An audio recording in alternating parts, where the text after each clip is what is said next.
Salam,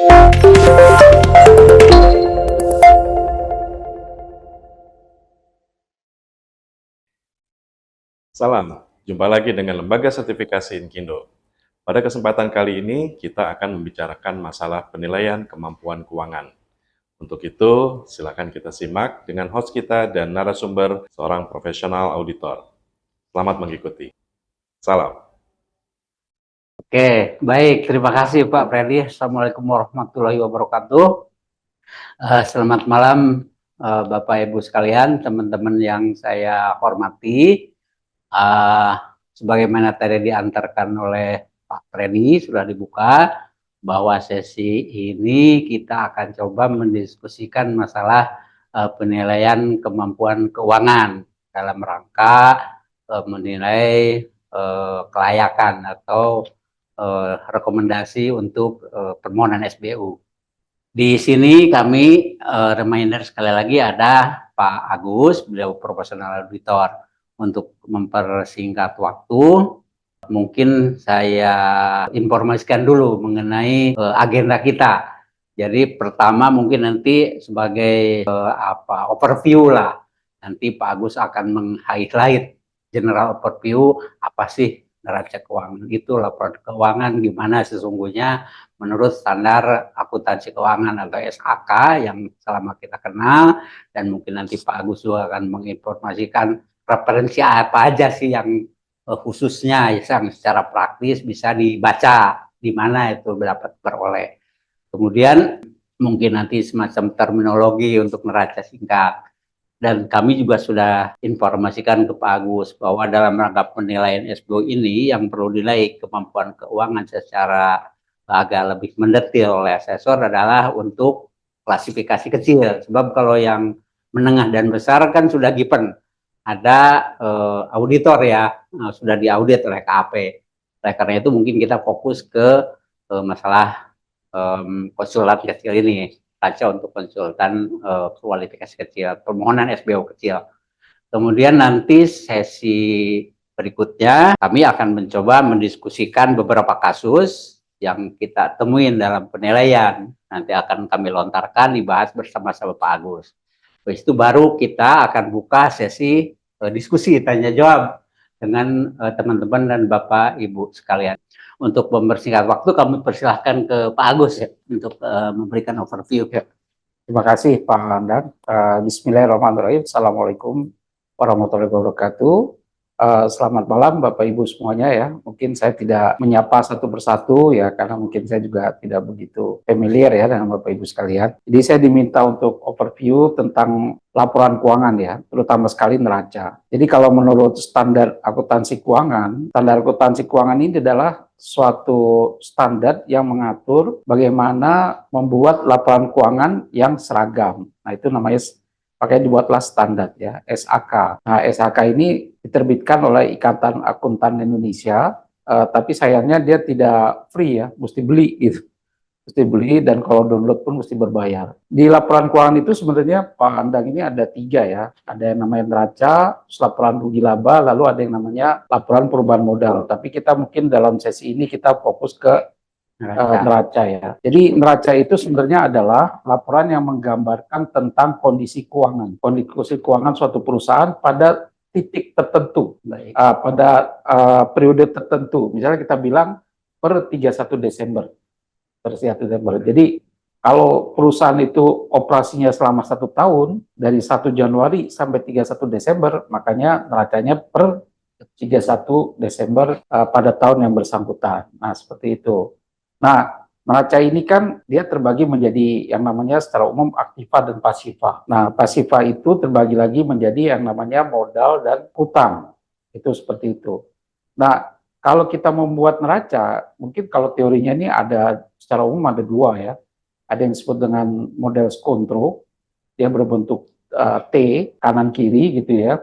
Lalu ada yang berbentuk namanya staffel. Kalau staffel ini berurutan dari atas ke bawah seperti itu. Nah, neraca ini itu kita bilang terdiri dari akun-akun. Akun-akun. Ada yang namanya akun aktiva, ada yang namanya akun hutang, dan ada yang namanya akun modal. Pasiva ya. Pasiva. Nah, itu pasiva. Pasiva kan terdiri dari utang dan modal seperti itu. Nah, bagaimana menyusun akun-akun ini? Nah, menyusunnya Pak, yang paling liquid. Sebagai contoh misalnya kas, itu nomor satu. Kenapa? Dia paling liquid ya. Lalu yang kedua biasanya piutang usaha seperti itu. Lalu yang ketiga persediaan. Nah, itu seperti itu. Lalu nanti berikutnya ada yang namanya biaya dibayar di muka. Biaya dibayar muka. Nah, itu kita kelompokkan dia sebagai biasanya adalah aktiva lancar. Nah, berikutnya setelah aktiva lancar ini yang paling tidak liquid lagi paling bawahnya itu adalah aktiva tetap.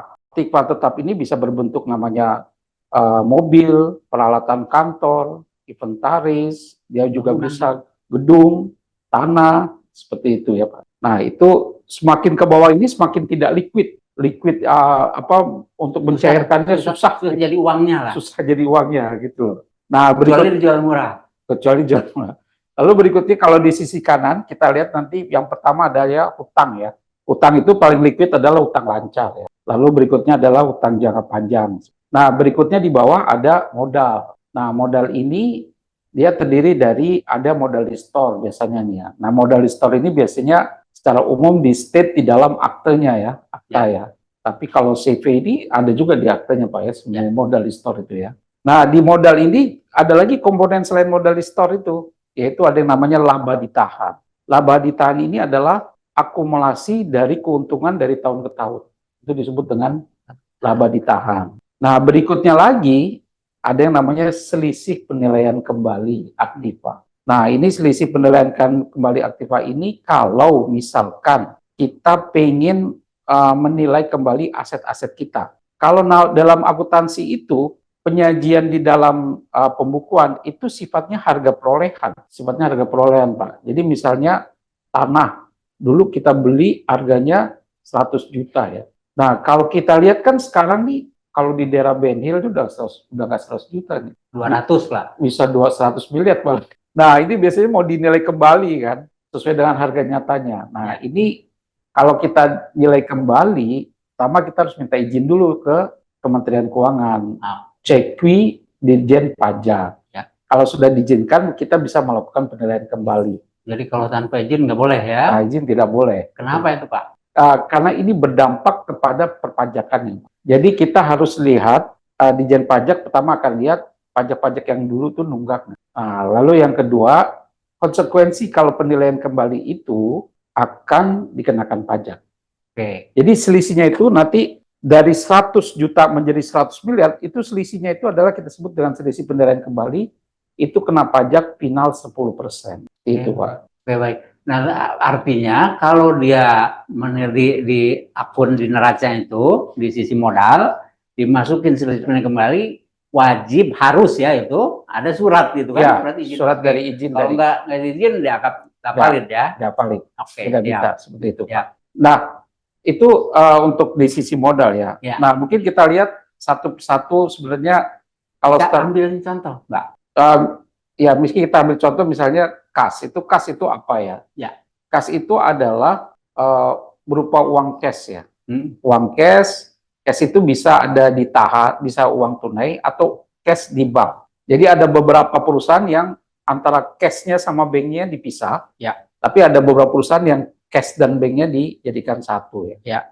Lalu ada piutang usaha. Piutang usaha itu apa sih? Ya, ini piutang usaha ini adalah suatu transaksi penjualan yang pembayarannya ditunda atau mungkin istilahnya dikredit ya Pak ya. Nah, itu disebut dengan piutang usaha. Jadi tagihan-tagihan kita ya. Boleh nggak gini?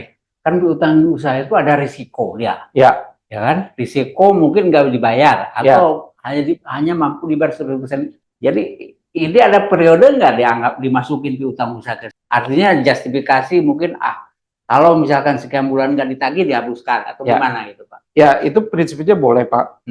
Tapi dia ada metodologinya. Oke. Metodologinya itu kita membuat yang namanya cadangan penghapusan piutang. Nah, cadangan penghapusan piutang itu nanti prinsipnya hampir sama dengan akumulasi penyusutan di aset total. Ya, seperti itu. Tapi udahlah, kalau untuk kita sebagai asesor itu nggak usah pusing ya. Pengetahuan aja lah. Gitu. Oke, lanjut Pak. Nah, berikutnya persediaan. Nah, persediaan ini sebenarnya kalau di perusahaan yang jasa, dia biasanya yang namanya persediaan ini seperti ATK. ATK itu kita kelompokkan di dalam persediaan. Atau material lah ya. Material. Jadi persediaan itu adalah barang habis pakai yang masanya tidak lebih dari setahun. Seperti itu. Nah, itu persediaan. Nah, berikutnya piutang pajak. Ini piutang pajak ini biasanya kalau Restitusi. kita SPT itu kan SPT masa ya. Ya. Kita udah bayar. Ternyata kita lebih bayar nih. Nah, itu kita sebut dengan piutang pajak. Nah, berikutnya biaya dibayar muka. Nah, biaya dibayar muka ini biaya-biaya yang kita bayar dulu. Manfaatnya baru kita ambil berikutnya. Contohnya misalnya kita sewa kantor. Sewa kantor selama 12 bulan ke depan, tapi kita bayar di muka. Nah, itu disebut dengan biaya dibayar di muka. Lalu berikutnya pekerjaan dalam proses. Nah, pekerjaan proses ini biasanya kalau misalkan kita contoh orang bangun gedung. Bangun gedung itu dalam proses pembangunan. Nah, itu disebut dengan pekerjaan dalam proses. Jadi nilai yang sudah terbangun itu kita nilai berapa dan kita masukkan dalam akun pekerjaan dalam proses. Nah, Kalau itu ada project, kami project nih. project. Dapat project kan? Ya, Dari PU lah misalnya. Sesungguhnya kontraknya 2 tahun. ya. Kontraknya nih. Tahun pertama udah dapat nih. Itu bisa disebut pekerjaan dalam proses. Bisa, Pak. Bisa pekerjaan dalam proses. Jadi kalau tadi kan Bapak mencontohkan kalau kita bangun gedung, Ya. punya sendiri kan Ya. begitu Pak, 2 tahun. Cuma baru selesai segini kan Ya. begitu ya. Ya. Besok-besok kan bisa disewain Ya. istilahnya kan begitu ya. Ya. Oke. Nah, itu kalau kita yang saya jelaskan tadi itu dia kelompok aktiva lancar. Berikutnya nih kita kelompok yang kedua adalah aktiva tetap. Nah, ini aktiva tetap yang in liquid. Biasanya yang tidak liquid banget gitu. Ya. Salah satu contohnya adalah peralatan proyek ya. Peralatan proyek ini suatu barang-barang yang berkaitan dengan proyek. Bisa aja itu kalau di konsultan GPS Pak ya, GPS atau bisa juga mobil ya, mobil proyek ya. Nah, berikutnya inventaris. Nah, inventaris ini barang-barang yang sebenarnya nilainya tidak terlalu signifikan ya. Tidak terlalu seperti kalau peralatan proyek ini kan sangat signifikan. Kalau inventaris itu tidak terlalu signifikan. Contohnya adalah misalnya printer. Nah itu kita kelompokkan dalam inventaris. Dan ini manfaatnya lebih dari setahun. Lalu nanti ada peralatan lainnya, yaitu peralatan yang nilainya signifikan, tetapi tidak dalam kelompok peralatan proyek atau inventaris. Nah, sifat dari aktiva tetap ini, Bapak Ibu, itu dia harus disusutkan. Ini penyusutannya ini per tahunnya kita bilang dengan akumulasi penyusutan, gitu ya. Nah, baiknya sih akun akumulasi penyusutan ini berpasangan dengan barangnya gitu. Misalnya peralatan proyek, Ya, lalu berikutnya tiap jenis, lalu berikutnya ada akumulasi penyusutannya, inventaris, lalu ada akumulasi penyusutannya seperti itu. Nah, berapa besaran akumulasi penyusutan?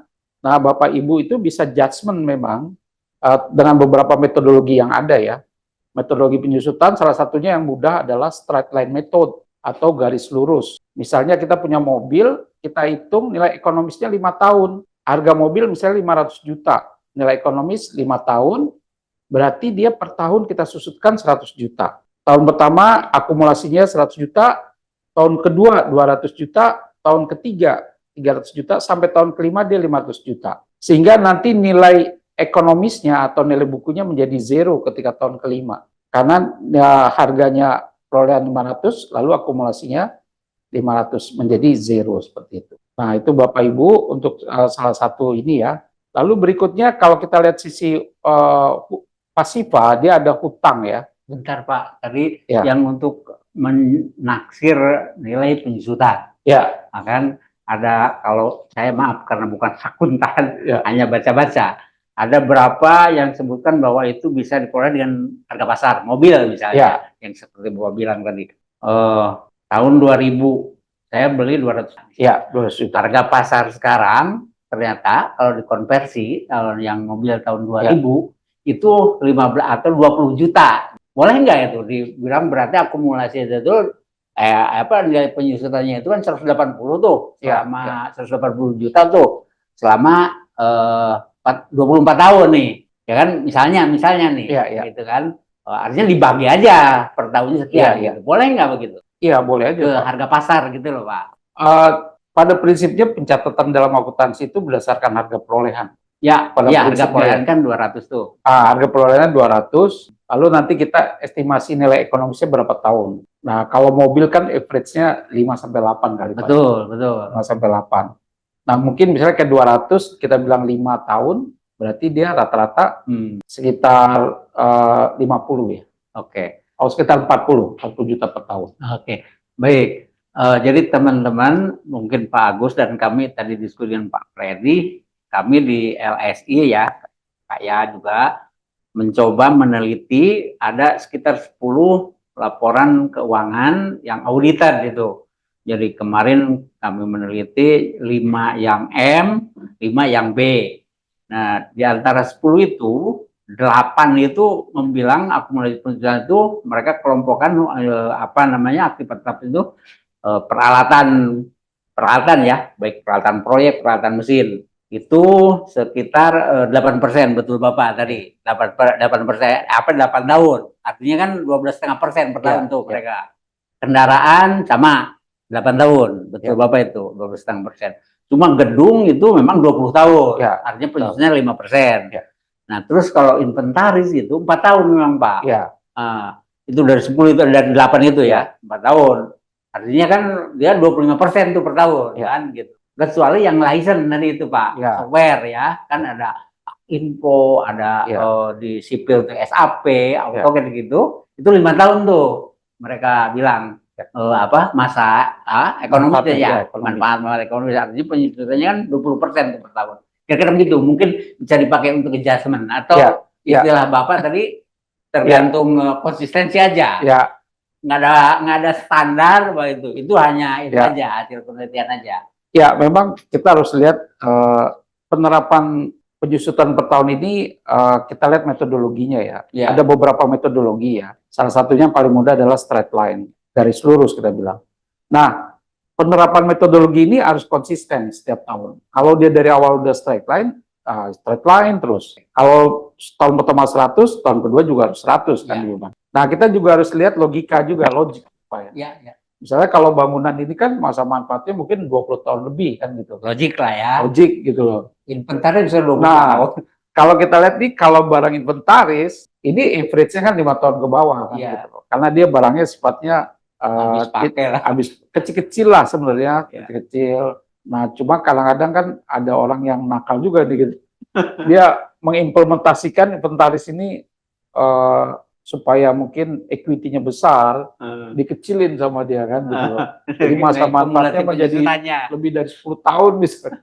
Nah, ini juga bisa menjadi penilaian ya. Ini logika ini ya. Lanjut Pak. Nah, berikutnya kalau kita lihat nih di kewajiban lancar ini ada utang usaha ya. Sebentar, itu kan ada aktiva lainnya. Yang maksud kategori aktiva lainnya itu apa itu Pak? Nah, tadi kan ada aktiva yang di atas, itu kan. Nah, aktiva lainnya nih. Nah, aktiva lainnya ini sebenarnya kita kelompokkan salah satu adalah barang tak berwujud. Salah satunya software. Software ya. Software ini kan barang tak berwujud. Dia sebenarnya susah juga kita nilai ini. Nah, makanya kita bilang aktiva lainnya gitu. Bisa software tadi ya. Software. Contohnya tadi saya bilang SAP kan. Misalnya kan. Nah, mungkin ini hanya orang yang expert yang bisa menilai masa manfaatnya berapa tahun. Dan bagaimana cara menyusutkannya ini juga nih Pak. Nah, ini perlu spesifik. Betul. Saya jadi ingat, maaf, tadi yang 2 konsultan besar itu, kan memang konsultan internasional itu Pak. Iya.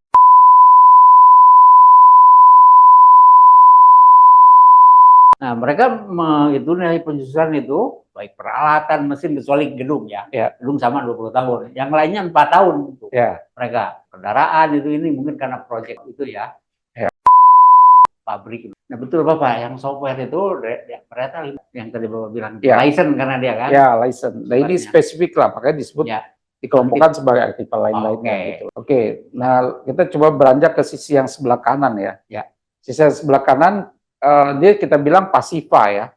Nah, pasifa ini ada 2, yang pertama kewajiban, lalu ada modal equity. Sementara kewajiban sendiri ini dibagi 2, ada kewajiban lancar dan kewajiban jangka panjang. Nah, kewajiban lancar ini kalau kita kelompokkan suatu kewajiban yang harus kita bayar, harus kita selesaikan kurang dari setahun. Kalau yang jangka panjang lebih dari setahun. Nah, ini contoh dari kewajiban lancar seperti utang usaha ya. Kalau kita bisnis kan pasti kita berutang nih sama orang ya, untuk memenuhi modal kerja biasanya. Lalu juga ada utang bank gitu, utang bank sama lah untuk menutup modal kerja. Biasanya kita minjem juga ke bank gitu ya. Lalu ada di sini juga uang muka ya. Uang muka ini misalnya kita melakukan pelayanan, Pak, tapi kita belum melakukan pelayanan, tapi kita sudah terima DP. Nah, Ya, itu uang muka. dipotong tiap nagih itu. Ya, nah lalu ada utang pajak, yaitu kalau kita hitung pajak, misalnya SPT masa kita ada utang pajak ya, pajak berutang, nah itu kita bilang. Lalu Oke, biaya maaf, yang masih harus, maaf saya tanya dulu sebentar Pak, khusus utang pajak. Karena rata-rata itu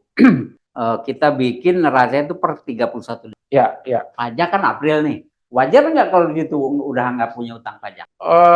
bisa aja Pak, kalau Bisa tidak aja, ada, nggak bisa punya aja. utang pajak, udah Iya, dibayar udah ya sama dibayar mereka. semuanya. Walaupun belum mau ke itu udah Iya. dibayar pokoknya. Tapi secara umum biasanya orang karena di tanggal 31 Desember pasti utang pajak dulu. Itu dia makanya. Maksud saya itu tergantung adjustment kita aja Ya, ya. tergantung adjustment. Ah, Memang iya, kita iya. lihat dari SPT masanya juga kan. Iya kan kita, saya minta izin dulu deh ke LSI, Oh, boleh gitu. nggak minta?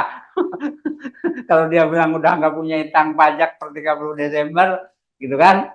Ya, Boleh nggak? Minta gitu. Tapi itu given aja Pak, ini Ya. cuma untuk pengetahuan Ya. aja. Kira-kira begitulah. Kan nah, lanjut Pak. Mangga. nah berikutnya nih biaya yang masih harus dibayar. Nah, Ya. biaya yang masih dibayar ini kebalikan biaya dibayar buka. Ya. Kita sewa kantor, tapi bayarnya belakangan. Setahun, tapi kita bayarnya baru tahun di bulan terakhir. Atau ngutang ke karyawan ya. Ya, gaji karyawan Belum bisa dibayar. juga nih. Nah, berikutnya ada utang jangka panjang yang sudah jatuh tempo. Jadi utang jangka panjang itu misalnya utangnya 5 tahun. Nah, yang sudah jatuh tempo yang kurang dari setahun itu dipindahkan Ke sini ke utang ya. jangka panjang yang sudah jatuh. Lalu berikutnya utang lain-lainnya. Nah, ini biasanya utang yang tidak disebutkan di atas, sifatnya kecil-kecil digabung jadi satu namanya Oke. utang lain. Nah, kalau kita lihat di sini di bawahnya ada modal. Nah, modal di store ini kan biasanya di state ya, di akte. Nah, itulah sebesar itu. Dan itu biasanya ditujukan juga dengan penyetoran ke bank kan biasanya itu modal di store.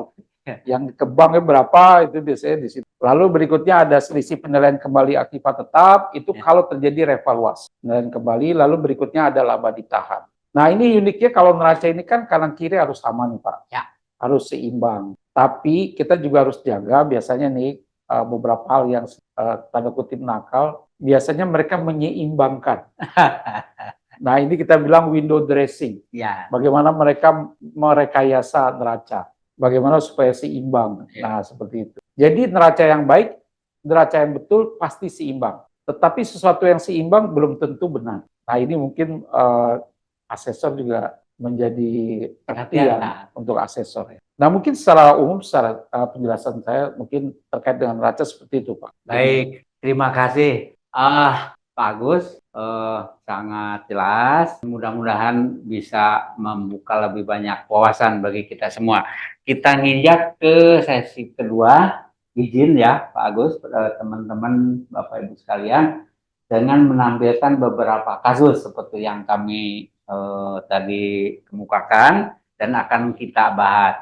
Mungkin bisa minta tolong kita atau Mbak itu Pak, Mas Widi ya. Nah, ini kasusnya di dalam mungkin satu adalah penyusutan Pak Agus. Silakan Pak Agus. Penyusutan ya.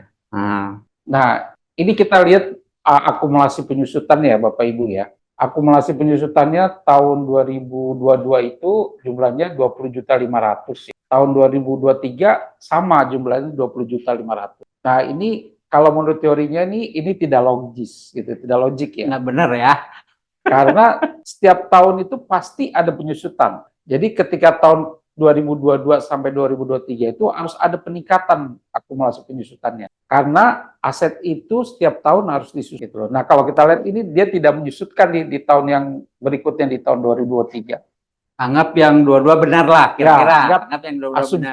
Asumsinya yang benar. 2022, betul. Artinya misalnya kalau kita perage tadi misalnya nih Pak, ya. Itu kan penyusutan tahun 2002 20 juta. Ya. Boleh nggak kita itu kan anggap aja itu kan total nilai perolehan kan artinya 100 berapa itu? 85 tambah 120 ya? Ya. 205 kan 205, itu yang di atas. 205. Ya. Dibagi coba 20 juta bagi 205 sekian persen kan? Gitu loh Mas Widi. Berapa persen itu kira-kira? 10% ya. 10%. Taruh dia berdiri misalnya nih kita asumsi aja dia berdiri misalnya tahun 2020 kan gitu Pak ya asumsi kan bisa dilihat di akte ya kita asumsi aja artinya kan sekarang 2014 ya, Ya. 2024, 4 tahun tuh. Jadi nanti selisihnya berapa persen bagi 4 gitu loh Mas Wid. Tadi berapa persen tadi selisihnya? 20 per bagi itu, coba bagi 205, 20 juta sekian bagi 205, bagi 4 tahun, berapa per tahunnya? Nah ini untuk Berarti 10%. hanya untuk estimasi Iya, aja Pak. Ya, 10% berarti per tahunnya 2,5% deh. Nah itu, per tahunnya 2,5%. Oke, nah berarti kan 2,5% kali 200 sekian harusnya ditambah 2,5% di sana gitu kan Pak ya. Iya. Kira-kira begitulah untuk justifikasi. Nah sebagai gambaran seperti tadi pernah kami lontarkan bahwa dari hasil penelitian 10 KAP itu kalau dia kan itu aktiva tetapnya kan peralatan proyek ya. Itu tadi kan 8 tahun kalau si KAP itu. Rata-rata peralatan proyek itu umur berarti per tahun 12,5%. Iya. Ya kan, inventaris itu 4 tahun, berarti 20% per tahun, ya kan. Ada peralatan Lainnya terus tidak ada. cuma 2 ya, Ya. peralatan inventaris saja. Kira-kira begitu untuk justifikasi bahwa berapa sih penyusutan per tahun kan gitu ya. Jadi kalau dia berdiri anggap taruh berdirinya di akte kan bisa dilihat ya 2018 ya artinya udah sekian tahun tuh dia penyusutannya, umur manfaatnya. Oke, begitu kira-kira ya. Pak ya. Lanjut Pak untuk membahasnya. Khusus yang ke aktiva lainnya ini. Nah, aktiva lainnya ini juga kan 150. Nah, ini juga nggak ada penyusutan. nggak ada penyusutan. Harusnya ada ya. Harusnya ada. Ya oke, baik. Namanya, kalau tadi definisi dari Bapak itu adalah anggap dia license ya, nah, software lah gitu. Artinya anggap mengikuti tadi yang hasil penelitian itu 5 tahun ya kira-kira. Tapi kalau aktiva lainnya ini mungkin namanya bukan apa itu? Amortisasi ya. Penghapusan. Ya, sebenarnya hampir sama dengan penyusutan, tapi beda nama aja. Artinya tetap untuk barang yang tak berwujud ya. Kalau disebut ini aktiva lain ini biasanya adalah barang tak berwujud seperti software ya. Nah, software itu penyusutannya kita bilang amortisasi. Dan dalam case ini dia tidak ada ya. Ya, betul. Harusnya ada. Ya. Harusnya ada. Ya, kenapa software itu dibilang tidak berwujud? Karena yang kita beli itu kan license-nya ya. Ya. Sesungguhnya yang kita sewa, yang kita bayar adalah license. Oke, lanjut Pak Gus. Nah, mungkin ada laba ditahan itu Pak Gus. Ada laba ditahan ya. Aha. Ini laba ditahan ini kan terjadi kenaikan ya. Terjadi kenaikan. Nah, ini mungkin kenaikannya ini karena tidak ada penyusutan kali Pak ya.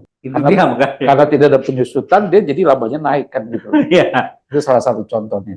Ya enggak, maksud saya kan ada laba ditahan. Kenaikan sekian. Kan Pak Agus tadi bilang bahwa harus berwujud lah gitu ya. Ya. Si uang itu kan nggak mungkin kemana-mana tuh. Karena ditahan berarti kan kalau nggak disimpan dibeliin keaktifan tetap kan gitu Pak ya. Ya.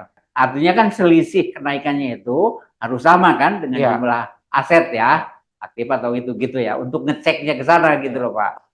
Nah ini kita lihat mungkin kenaikannya di cash kali, coba dinaik ke atas. Nah ini mungkin kenaikannya di cash ya. Cash ini. Di cash. Ya. Dia menyeimbangkan Pak. Nah ini yang saya bilang kadang-kadang window dressing. Bagaimana dia merekayasa satu naik. Yang sisi kiri juga harus naik, makanya dibuat-buat dicari-cari mana yang bisa. Padahal di sini nggak ada penyusutan. Padahal nggak ada penyusutan. Artinya belum tentu kenaikannya di sana kan ya. Iya. Oke, baik Pak.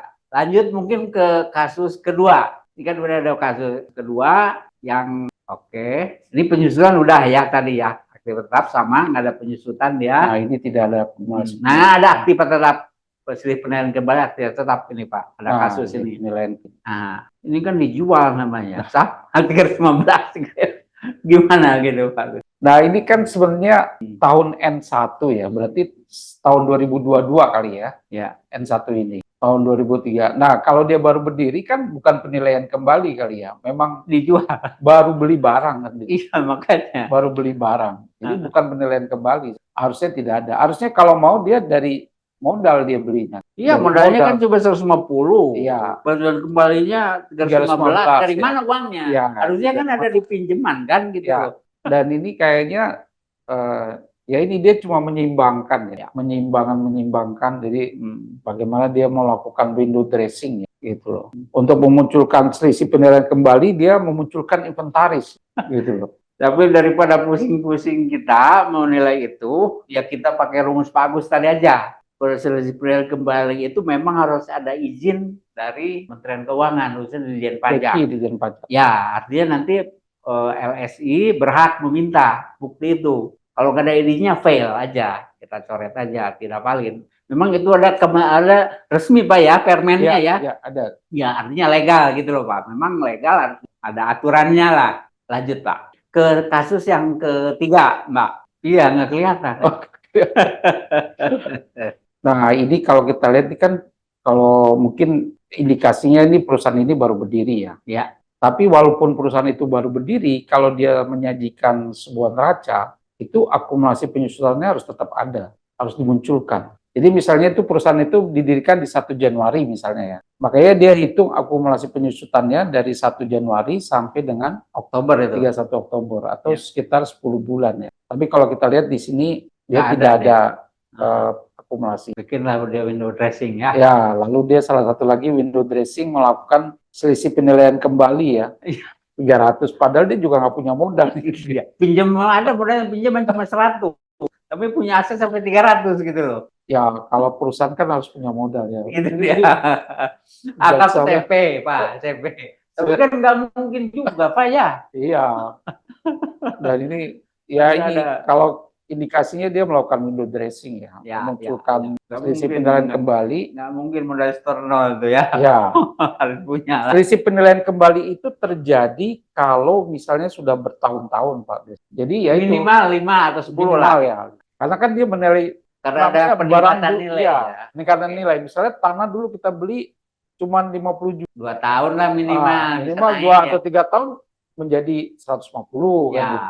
Kalau masalah awal tahun dia udah penilaian kembali lucu juga kan. Ada kasus begini Pak, itu tanah mirip dengan emas lah, kira-kira begitu Pak ya. Ada kasus, beberapa kasus. Misalnya begini, mobil, terus ada dolar naik kan begitu lah kira-kira kan. Jadi naik nih sini, yang tadinya misalnya yang tadinya hanya 200, sesungguhnya sekarang nilai pasarnya kan nyusutnya itu kan Pak ya, nyusut 20 sekian kan. Tapi ternyata dari pasarnya jadi nggak sesuai dengan umur ekonomis ini gitu loh Pak. Nah itu dimasukin di situ atau istilah Bapak masuk pendapatan usaha. Itu pun kalau dijual. Ya kalau misalnya kita melakukan penilaian kembali, yaitu konsekuensinya ke penilaian kembali. Kalau misalnya kita jual, itu baru menjadi laba usaha. Bukan laba lain-lain lah. Tapi besok-besok kan turun lagi keuangan itu. Ya makanya. Kalau barang yang dilakukan penilaian kembali itu biasanya ada spesifikasi barangnya. Contoh barang yang biasanya dilakukan penilaian kembali permanen itu adalah tanah. Bisa juga. Kalau yang nggak permanen nggak bisa masuk situ lah ya. Biasanya nggak umum itu kan. Secara logika nggak mungkin. Kayak mobil itu secara logika dia harganya selalu turun dari tahun ke tahun. Ketika dia lakukan penilaian kembali, kayaknya nggak logik juga. Lanjut. Jadi ini kasusnya itu ya, baru berdiri, nggak punya modal, tapi punya aset sekian dan malah udah baik. Kasus yang lain, Pak Adam, Mas Willy. Nah ini kalau kita lihat dia akumulasi penyusutannya sudah ada ya. Ya minus. Ya memang minus dia sebagai kontrak kon kita bilang. Ya. Kontrak kon. Tapi mungkin ya ini perusahaan baru berdiri lagi ya. Tapi dia juga muncul tiba-tiba selisih modal, penambahan modal. Ini juga nggak ada ya. Sebenarnya akun selisih penambahan modal itu tidak ada ya terminologi. Adanya selisih penilaian kembali. Kayak kalau kita lihat nih akunnya tidak standar. Laba ditahan minus. Ya, laba ditahan minus dia mungkin rugi karena dia telah melakukan penyusutan Pak. Dari sisi kirinya kita lihat. Karena ada penyusutan akumulasi window dressing di situ ya? Enggak, mungkin dia window dressingnya di sisi penambahan modalnya. Nah kasus lain begini, dia bikin neraca kan kalau di standar di sana, gitu kan ya, bukan standar, statement di akte, satu periode akuntansi atau tahun buku itu kan sampai 31 Desember. Ya. Tiba-tiba dia bikin per, misalnya nih, kayak gini nih, 20 Mei atau 31 Mei. Ya. Itu kan secara prinsip kan boleh ya, boleh. Tapi boleh. kalau orang hukum nggak mau tuh Pak, nggak boleh, harus sesuai dengan anggaran dasar. Ya. Kalau orang hukum, tapi akuntansi, apalagi mungkin untuk kepentingan ke bank mungkin kan boleh. Ya. Tapi boleh nggak sudah mencantumkan laba ditahan? Udah bertambah, bukan yang tahun lalu. Gitu. Nah, misalkan tahun lalu 15. Per 14 Mei sudah ditambah tuh 50 juta ya mungkin karena untuk menaikkan itu kan. Ya. Boleh nggak ya? Kalau prinsipnya sih teorinya boleh Pak ya. Teorinya boleh. Jadi dia antara periode 1 Januari sampai Mei tadi ya, bahwa Iya. itu dia sudah ada laba. Pada prinsipnya Hmm. pada prinsipnya boleh Pak. Tapi kan belum final. Ya, memang sebenarnya belum final, tapi Iya, bukan laba bersih gitu loh artinya Pak.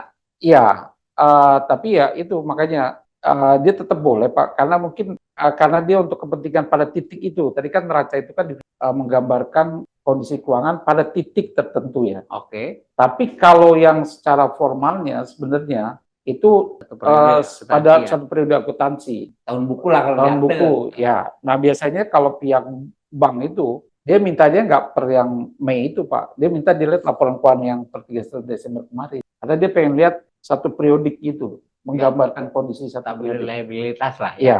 Nah kalau kita lihat di sini juga ini kan utang lainnya ya. Kenapa dia nyebutnya utang lainnya? Kenapa dia nggak nyebut utang bank atau utang apa ya? Berarti dia ngutangnya sama siapa? Mungkin sama kerabat Pak. Sama kerabat. Oke.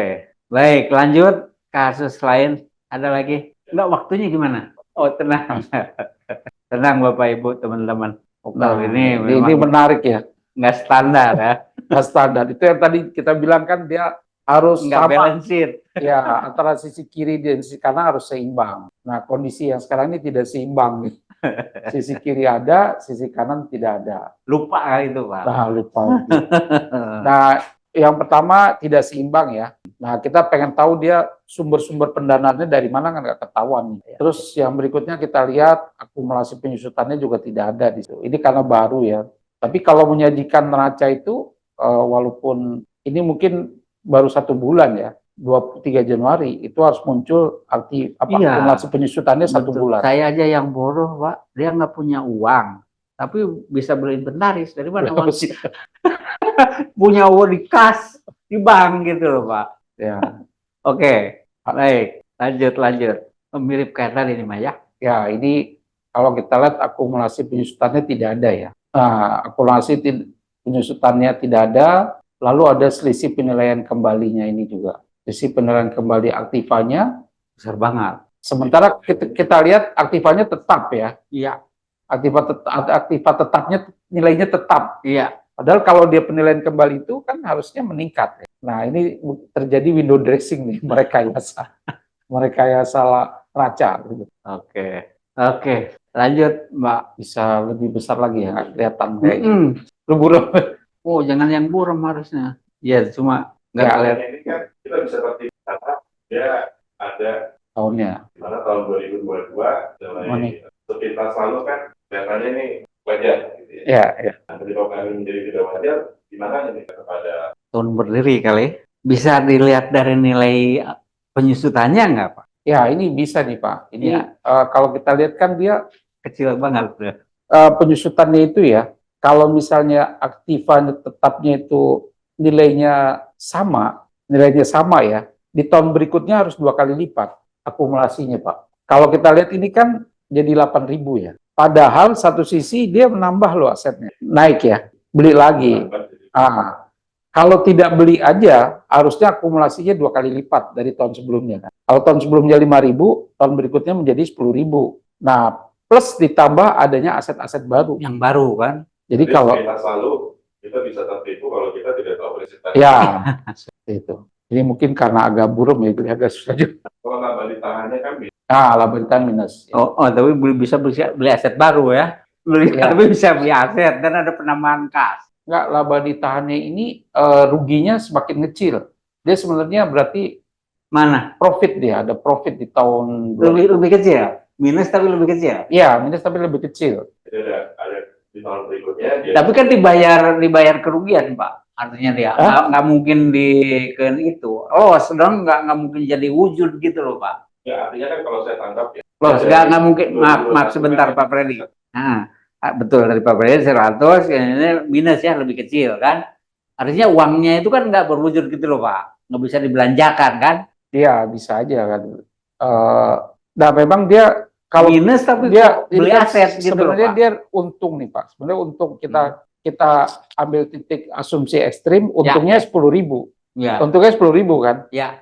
Dari sebelumnya rugi 100 dia menjadi rugi 90 kan? Ya. Laba untungnya betul 10. Nah, 10, memang pencerminan 10 juta. Penjaminan 10 juta ini, dia larinya ini mungkin ke penambahan aset. Karena dia di kasnya juga tidak ini kan, nggak bergerak, nggak bergerak gitu loh. Nah, penahanan asetnya kan 25. Nah ini makanya Berapa itu? 50 ke 55, 5 juta. 75 ke 80, 5 juta. Ya, ya makanya dia naik gitu loh, 15 juta gitu loh, lebih Enggak, gitu loh. makanya dia aset. penambahan asetnya dia berusaha menyeimbangkan dengan akumulasi penyusutannya Itu dia makanya. Artinya kan tetap window dressing gitu loh. window dressing. Jadi Ya, akumulasi penyusutannya hanya menyeimbangkan. Iya. Bukan konsistensi dari ya penilaian laba ditahan. Konversi Iya. dari laba ditahan tadi. enggak konsistensi penerapan metode penyusutannya. Iya. Nggak, maksud saya tadi kan dia punya keuntungan cuma 10 juta. Ya, Tapi bisa beli aset 25 juta. 25 Dari juta. mana uang yang 15 jutanya gitu loh, Pak. Ya. Itulah kira-kira korelasi tadi yang Ya. dipersoalkan oleh Pak Freddy antara laba ditahan dengan membaca yang di kiri di sisi aktif, Pak. 300 juta. Ngapain juga? Iya, harusnya. Iya, bisa juga. Seperti itu kan? Iya. Oke, kita lanjut ke penilaian kita. Lanjut. Duh, kecil banget. Iya. Maaf, saya nggak bisa baca Pak Freddy. Mohon di jembatan nih. Jadi kalau ini saya lihat kan di tahun 2022, terus di tahun 2022 itu tidak ada akumulasi Iya. Tidak ada akumulasi penyusutan. itu dia yang berbeda dengan artinya persediaannya habis, Ya. piutang pajaknya, kemudian biaya baru. Perusahaannya kan tentunya untung. Iya, harusnya untuk. Makanya kita Hasilnya juga bertambah. Hanya sayangnya window dressing-nya di tetap ya. kalau misalnya dia menyampaikan di tahun 2022 akumulasi penyusutannya misalnya 100, harusnya di tahun 2023 karena ini kan ada yang bertambah nih kan naik peralatan naik. Iya. Harusnya kan berarti akumulasi penyusutannya itu akan lebih dari 200. Minimal 2 kali lipat. Minimal 2 kali lipat ditambah penyusutan Yang baru. Mungkin bisa kita tanjap kali Pak ya, supaya lebih interaktif. Ya, ya betul. Enggak, maksud saya ini sekarang kan kasus dulu, habis Ya, itu ya. nanti baru kita. kalau Udah selesai. Oke, baik. Tadi itu istimewa aja. Kasihan dia Pak, ini mengungkapkan isi hati. Oh. Tadi ini kan diskusi tadi. Oke, baik Bapak Ibu sekalian, teman-teman, itulah kira-kira sekilas kasus yang kita ungkap ditambah rincian lebih pendetilan oleh Pak Freddy. Mudah-mudahan bisa menambah minimal lah menambah wawasan pengetahuan bagi Bapak Ibu dan teman-teman sekalian.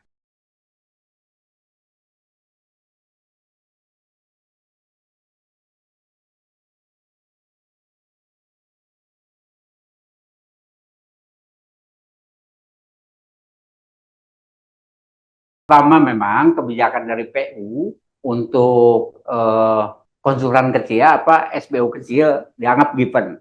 Mau CP, mau PT. Memang kebetulan kalau PT kan diatur di Kemenkumham kan, di SK Menkumham kan ada jelas gitu ya seperti Mas Grom bilang. Tapi kalau CP betul setiap tahun bisa rubah, bisa dikurang, bisa itu. Oleh karena itu udah given aja.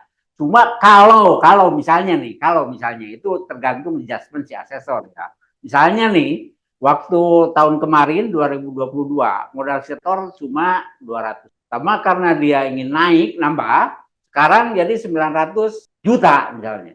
Sementara liabilitas di aset kan bisa dicek ke situ Pak. Nggak ada perubahan, kemudian juga labanya untuk ngapain? Dia nggak ada pengembangan usaha tapi nambah itu. Nambah modal, kan gitu Pak. Bisa di adjustment gitu loh Pak. Di dalam itulah pentingnya pemahaman sekarang. Jadi jangan cuma melihat di modal store-nya aja, tapi harus utuh dibaca neraca itu, dimaknai gitu loh.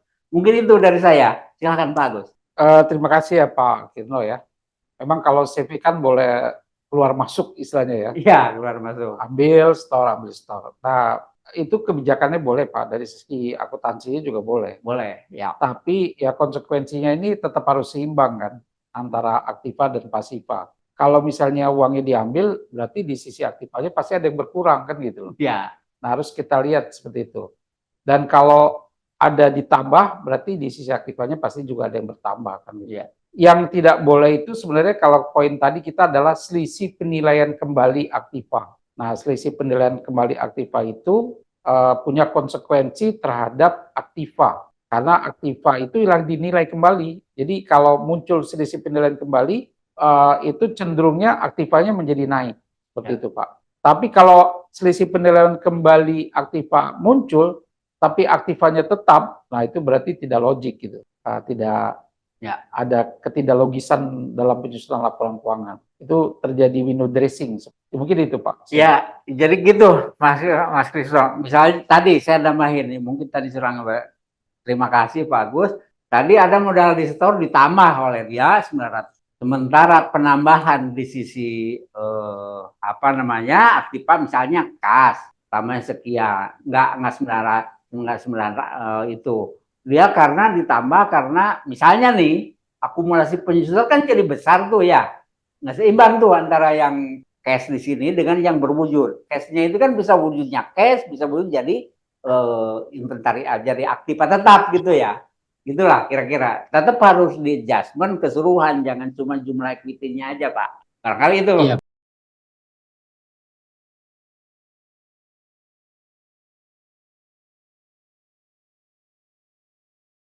Ya, silakan. Tanah, masalah tanah. Oh, tadi udah. Oke, silakan Pak. Ya, tanah itu Pak memang tidak ada akumulasi penyusutannya, Pak. Khusus untuk akun tanah itu tidak ada penyusutannya, tidak ada akumulasi penyusutan. Ada penambahan malah. Kalau di akuntansi memang standarnya itu cara penulisannya dia sebesar harga perolehannya, Pak. Kalau tanah kita beli dulu 100 juta, sampai kapanpun dia akan ditulis 100 juta. Nah, ini kan merugikan si owner kan. Nah, padahal mungkin nilai tanahnya sekarang udah 500 juta. Nah, kalau mau di-adjust, khusus untuk tanah bisa, Pak. Makanya itu yang ada yang namanya penilaian kembali. Supaya nilainya tergambarkan real kan gitu loh. Tetapi prosedur untuk penilaian kembali ini salah satunya itu harus izin Kementerian Keuangan, ceki Ditjen Pajak, Pak. Nanti kalau sudah disetujui lalu dinilai, nah itu nilai tanahnya itu bisa berubah di laporan keuangan. Nilainya dari 100 misalnya tadi jadi 500 kan. Jadi ada kenaikan 400, nah itu yang menjadi muncul akun selisih penilaian kembali aktiva, penyeimbangnya di sisi. Mungkin itu Pak penjelasan.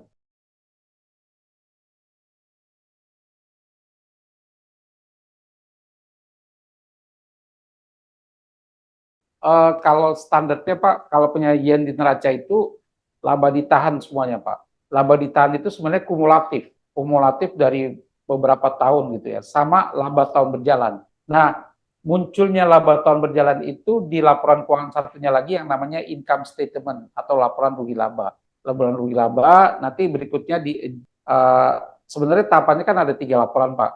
Laporan rugi laba, lalu laporan perubahan modal, lalu baru naik ke neraca. Nah, di neraca itu sebenarnya kumulatif, Pak. Sebenarnya kumulatif, yang disebut dengan laba ditahan. Tapi kalau kita mau lihat laba tahun berjalan, itu kita bisa lihat di yang namanya laporan rugi laba atau income statement. Nah, makanya sebenarnya tidak umum kalau menyajikan laba tahun berjalan itu di neraca sebenarnya. Seperti itu, Pak. Jadi ya, laba ditahan itu sebenarnya kumulatif. Maksud saya kan kaitannya ke nanti penilaian asesor Pak. Artinya kan ada standar yang namanya neraca. Jadi kan di sini supaya kami ketahui nanti asesor bahwa laba ditahan ini kan kumulatif dalam 1 tahun. Kalau ditambahkan lagi laba tahun ini kan berarti tidak ada standar neraca yang digunakan Pak. Itu maksud saya Pak. Enggak, laba ditahan itu kumulatif dari semenjak perusahaan berdiri Pak. Artinya maksud saya kayak gini Pak. Ya, di modal itu kan dicantumkan modal di store, laba ditahan dan laba tahun ini. Apakah ini kira-kira standar neraca? Iya, laba tahun ini Pak, berarti tahun berjalan Pak. Nah, laba tahun ini tidak ditampilkan di neraca Pak. Menurut standarnya tidak ditampilkan di neraca, tapi di laporan income statement namanya. Jadi nggak boleh intinya Pak. Artinya yang namanya laba ditahan itu harus terhitung dalam kurun waktu 1 tahun. Enggak, dia kumulatif.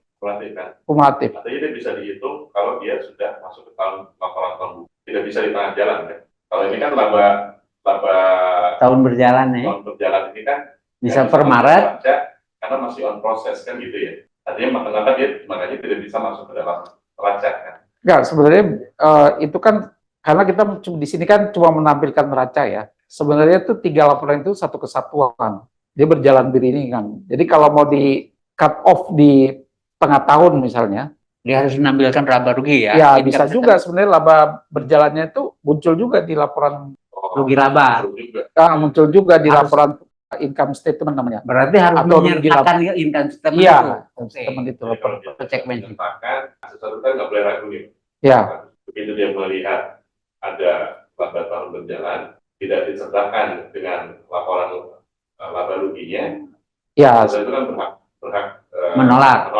karena tidak lengkap, tidak valid jadinya dokumen itu kan. ya, Dan tidak menjadi satu Atau nggak boleh sama sekali ada istilah laba tahun berjalan di neraca. sebenarnya di neraca tidak ada Nggak laba. boleh gitu aja udah, Pak. Lebih Jadi satu gampang. laba ditahan. Laba ditahan. Nggak boleh itu aja, paling simpel. Daripada minta-minta laporan rugi kayak tadi lah, yang selisih penerimaan tetap. Kalau dia nggak melampirkan izin dari Ditjen Pajak, udah fake aja. Ya, kita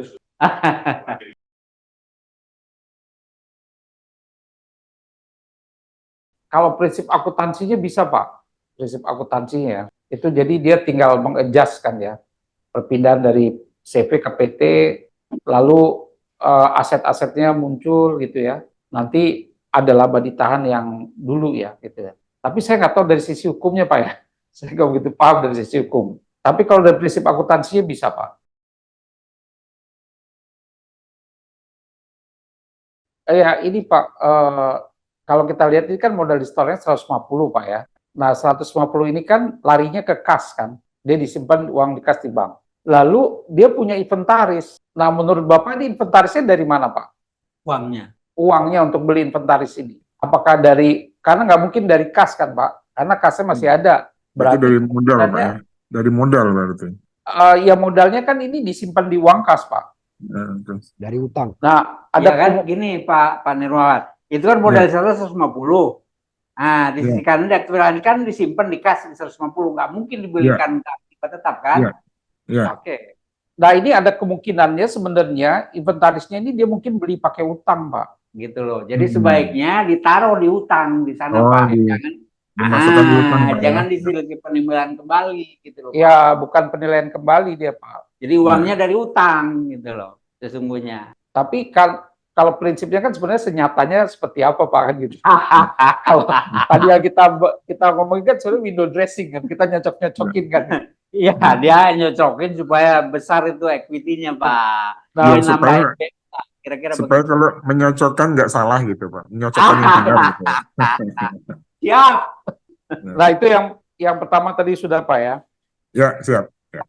Kalau misalnya akumulasi penyusutannya sudah mencapai sudah mencapai titik ekonomisnya. Kalau sudah mencapai, ya tahun berikutnya tidak disusutkan lagi Pak. Nah misalnya tadi mobil ya, mobil kita beli dengan harga 500 juta dengan nilai ekonomis 5 tahun.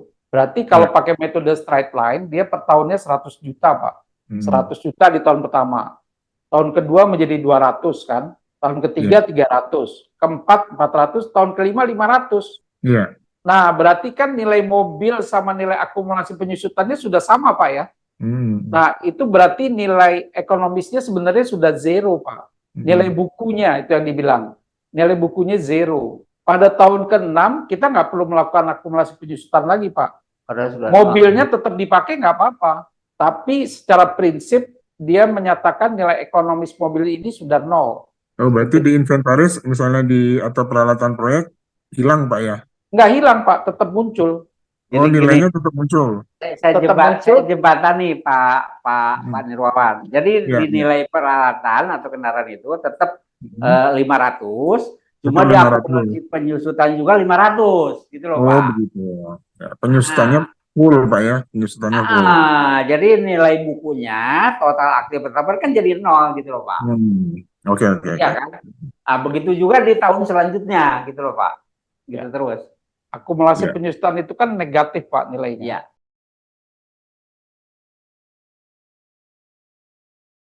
Ya, terima kasih ya Pak Kurniawan. Jadi betul Pak, ditambah aja Pak. Jadi kalau ada aset baru, berarti akumulasinya bertambah sebesar yang aset baru itu. Nah, aset yang sudah tidak mempunyai nilai ekonomis, berikut nilai akumulasi penyusutannya, itu hanya bisa hilang kalau barangnya dijual atau istilahnya barangnya dihapuskan. Kalau itu belum dilakukan, dia tetap muncul terus, Pak. Artinya harus ada catatan di bawah dari si BU-nya bahwa si inventaris ini dengan akumulasi sekian sudah dihapuskan atau sudah dijual. Nanti kalau dijual lagi ke income statement kan adalah lama gitu. Kalau dihapuskan berarti terserah kebijakannya. Harus ada itu, Pak, supaya nggak bingung di situnya. Baik.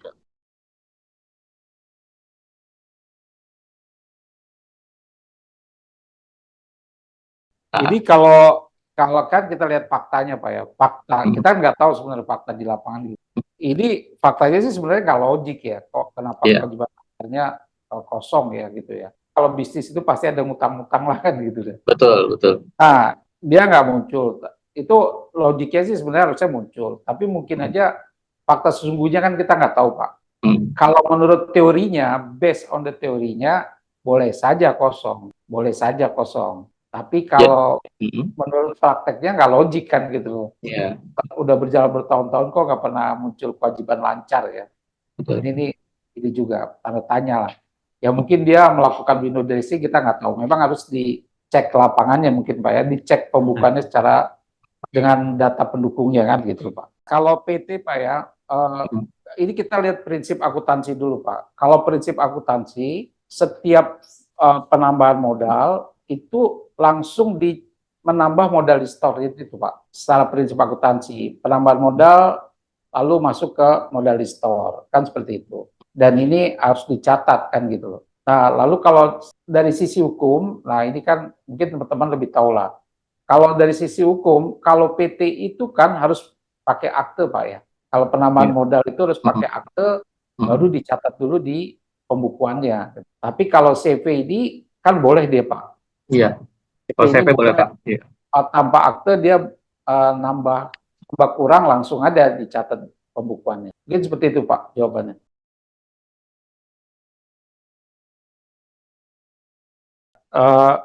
Ya Pak, saya coba menjawab ya. Ini terkait perusahaan baru 1 bulan tapi udah ada laba ditahan gitu ya. Kalau secara based on the teorinya sih boleh aja Pak ya, berdasarkan teorinya kan. Tapi secara logikanya perusahaan baru berdiri langsung punya untung gitu. Ini hebat juga sih gitu.